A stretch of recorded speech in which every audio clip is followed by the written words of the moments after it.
Hey everyone, it's Golda. Welcome to another episode of our interview show. And today I'm really excited to have a special guest here. Graduated from EHL in Switzerland, one of the best hospitality and management schools in the world, he quickly progressed to hotel general manager before moving to group sales and marketing role in Asia. Throughout his term, he managed and took charge of electronic systems and also all of the GDS activities of the hotel group. Subsequently, he joined Sawadee.com, one of the leading online travel agencies or the companies, as the COO. Also, he has pioneered the APAC team for HRS, Hotel Reservation Service in Singapore, building a solid sales team, moving into corporate markets, which have exceeded 150% sales revenue growth. In August 2014, he headed the Amadeus hotel structure in Asia-Pacific region. Right now, he has set up Now What Asia on two pillars. One as life and career coach to help people in search of a better path, also helping people and companies understanding and moving from linear to circular economic business model. He's none other than Christian Lukey, the Managing Director of Now What Asia. Thank you very much for joining us, Christian. So Christian, you have had this exciting career and right now you're doing a bit something different from what you have been doing in the past. Correct. So what motivated you to get out of the hotel tech industry to do this?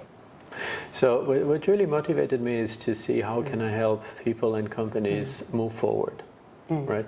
The aim originally was to help companies develop their technology stack and to bring the technology to cloud solutions. And then I realized often technology is one thing, but the human factor is often the resistance to change. So I decided to go more towards helping people to grow, helping people to develop themselves, their ideals, together with the technology.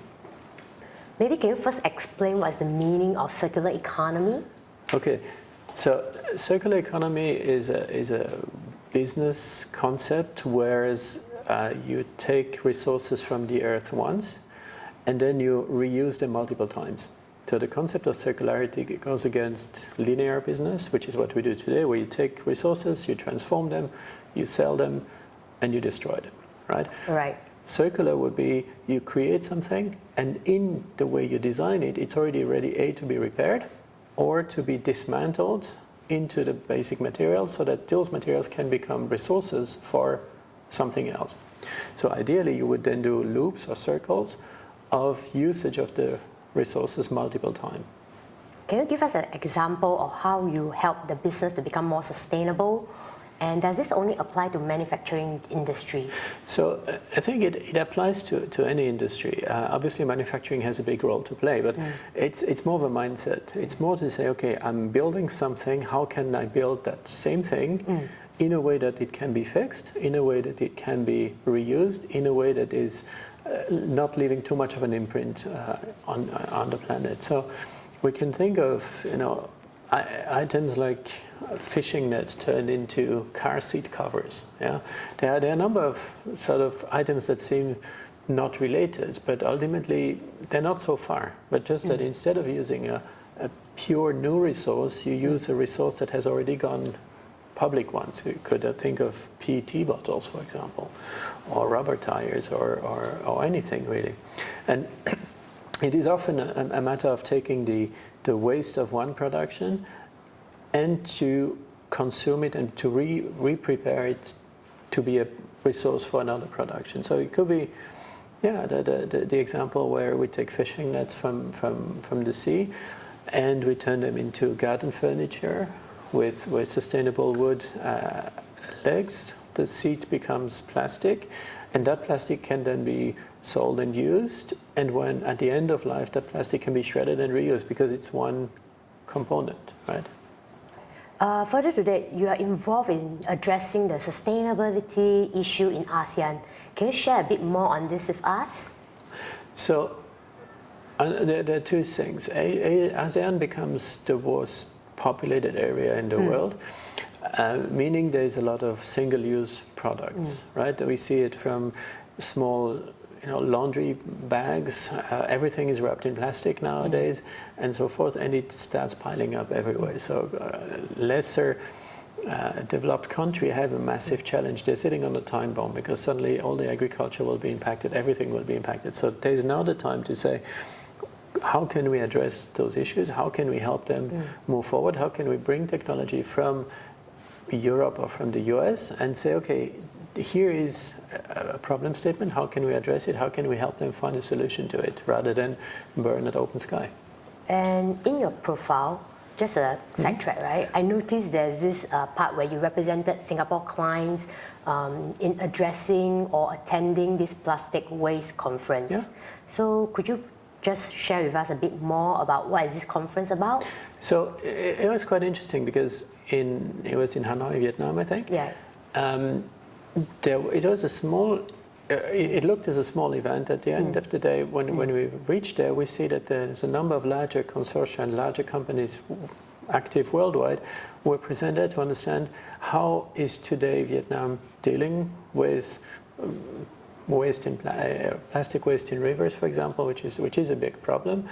And there's a large amount of smaller startup in a very fragmented way that they are addressing issues right, left, and center. Ultimately, the idea is how to bring them under a single umbrella and how to use their learnings and to sort of allow them to grow together. And we're not competing each other. We just want to bring the best possible solutions to the different markets. So Vietnam was a good start. Indonesia, Malaysia have quite some activity. We also see Thailand coming in, and then obviously the elephant in the room, China. Yeah.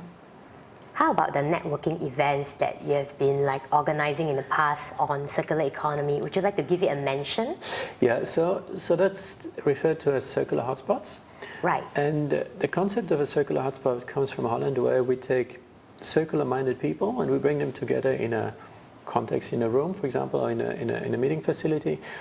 And whereas originally we just presented evolution in Singapore or in the region, now we normally bring in a company with a challenge. So you're doing this way, and then we use the collective intelligence to address this challenge within one evening, and the result and the output of the brainstorm goes back to the company who brought the challenge in. So it's quite interesting that we are able to solve a lot of questions with knowledge that is out there in that group of 300-400 people, depending which area we're addressing.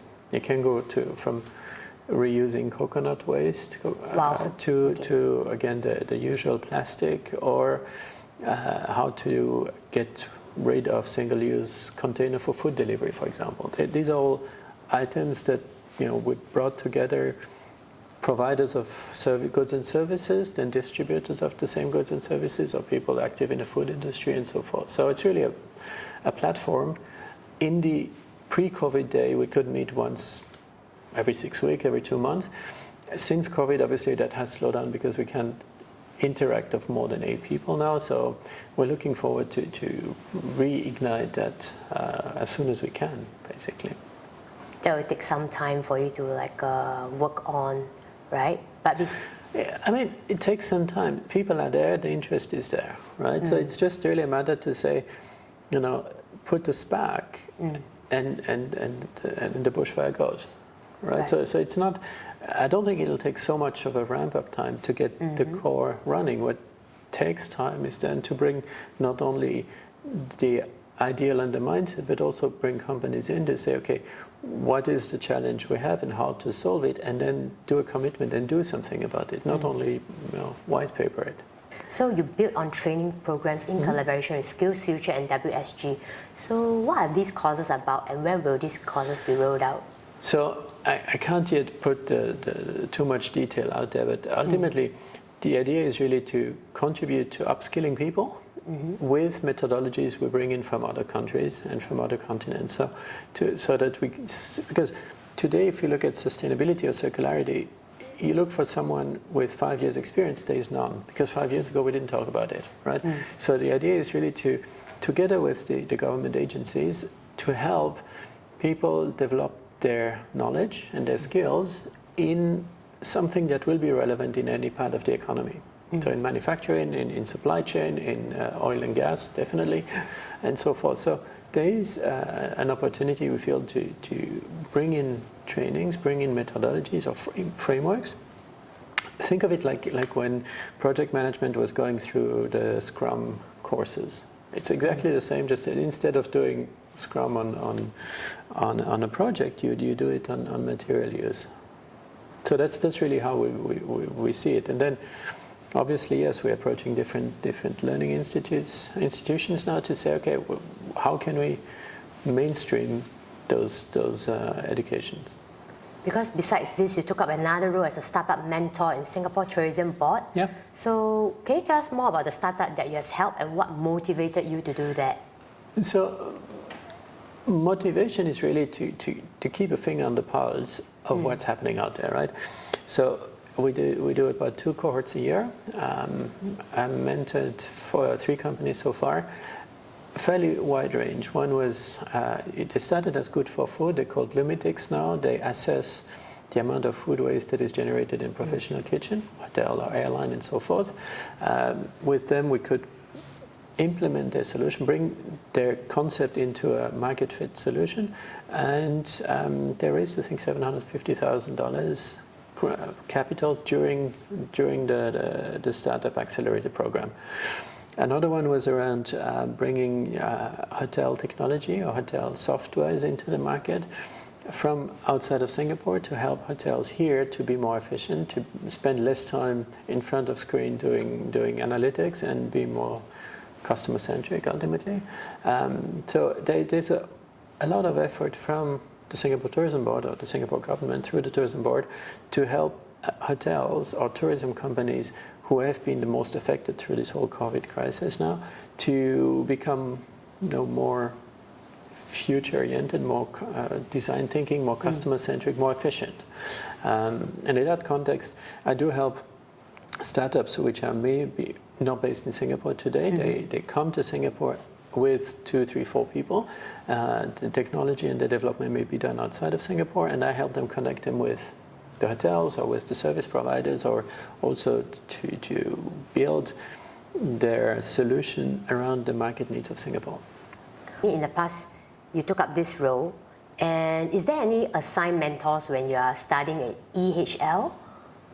So EHL, that's the hotel school I did when I was a couple of years back, but they're opening a campus now in Singapore.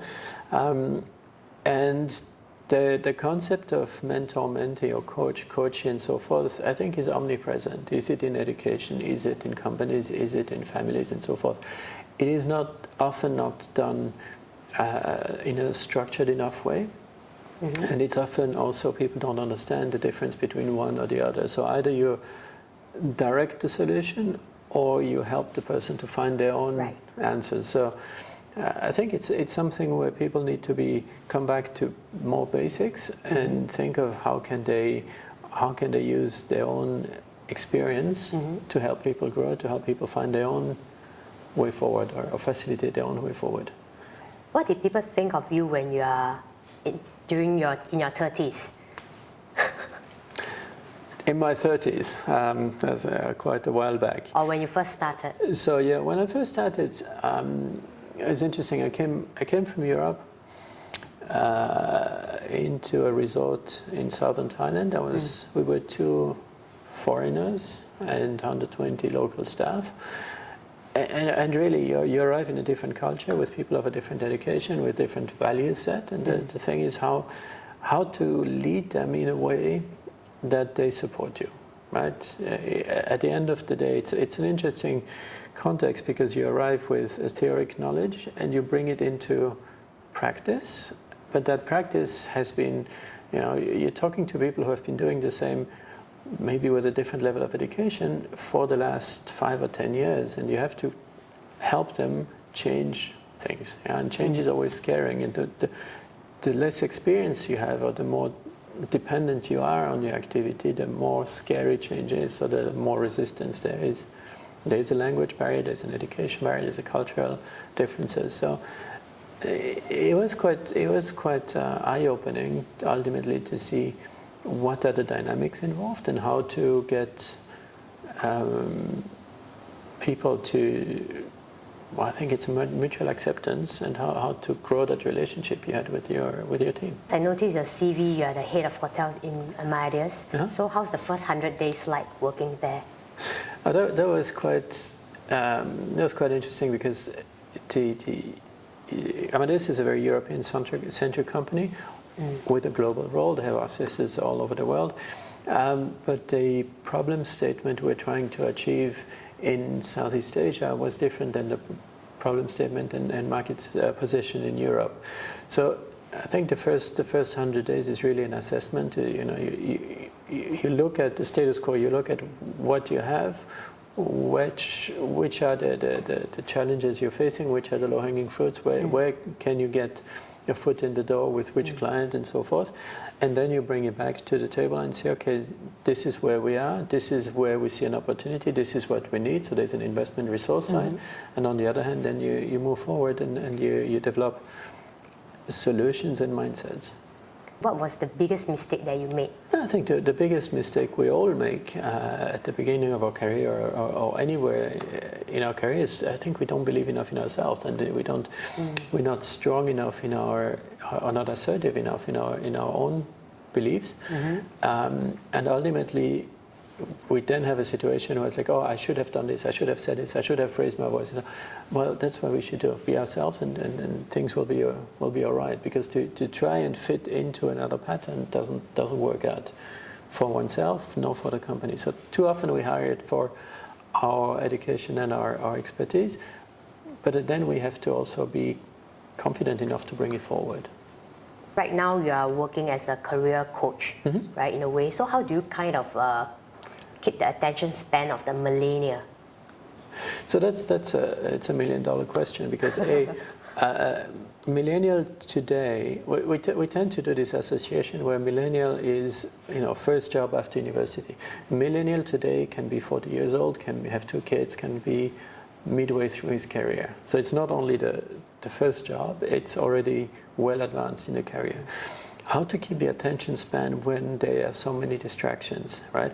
On one side you have distractions from advertising from mobile phone or mobile devices, and this huge amount of information and this superficial consumption of any goods and any information. So I think what worked for me is to be able to connect with people at a deeper level, and suddenly a lot of my clients realize that there is more than a consumerism. There is more than buying the latest item to get status. There is also an internal well-being which they have never really been building on or developing or grown. So I think the attention span is really kept in the sense that there is value for themselves in that. They see something, they feel different. And it's not something you receive, it's not a good, it's an emotion that they didn't have before. In this way, how do you help people to figure themselves out, and what are the channels that's open to them right now? Well, the channels that are open are, there's no single month coming without a new social media, a new way of communicating top-down or with the peers, but at the end of the day, it's a conversation, right? It's person to person, it's one to many or many to many. I think again, it's really to get the trust, get people into a space where they don't risk anything, opening themselves, being vulnerable, and at the same time is to help them understand where they are in life, in all the dimension of life. So it's not only about career, it's not only about family, it's not only about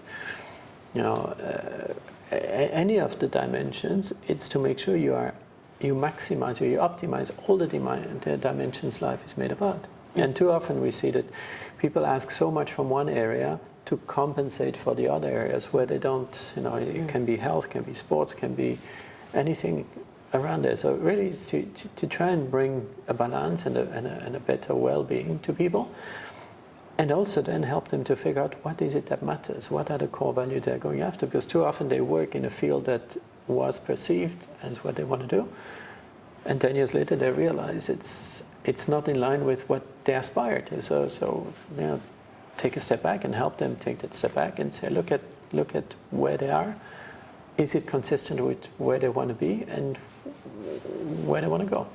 It sounds easy when it's a work you do together. So it's not that I come with a magic wand and then tell them what to do.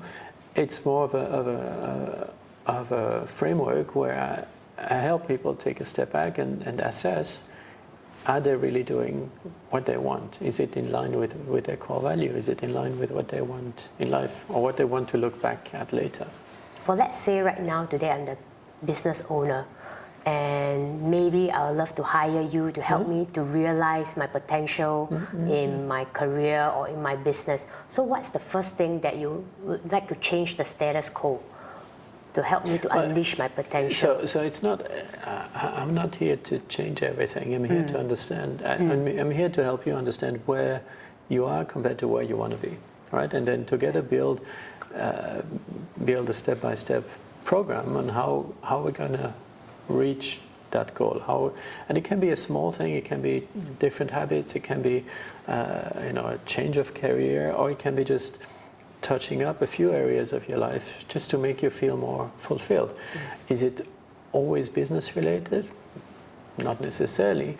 And also, is the outcome of business always financial, or is the outcome of business, we could imagine a sustainability result and say, okay, the footprint has reduced by X amount of points or percent.